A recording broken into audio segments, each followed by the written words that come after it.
using coconut juice. And then I have all the ingredients. I have the spices.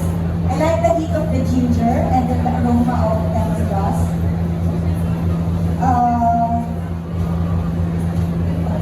Pwede yung pati.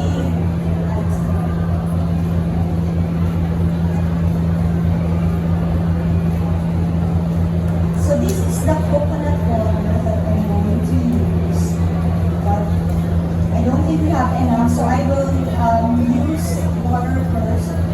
I'm going to, so the first step is to boil all the aromatics. Hindi siya nakaslice. So dapat na pina-almires mo to release the heat. So ito ay chinat na lang. I like ginger but I don't like biting to the big chunks, so I just chop it into small pieces. So there. And then we have the tanglad. Pwede bang normally I pound the egg to release the aroma. Pero wala na kung pang-pound na lang so we'll just put it there. So madali lang naman siya.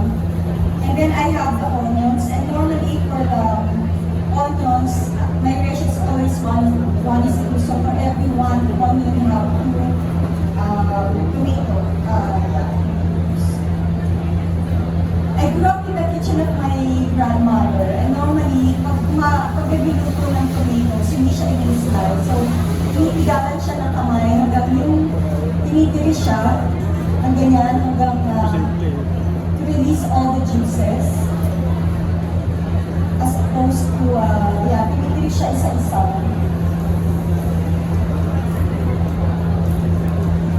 So, you have all the juices coming out.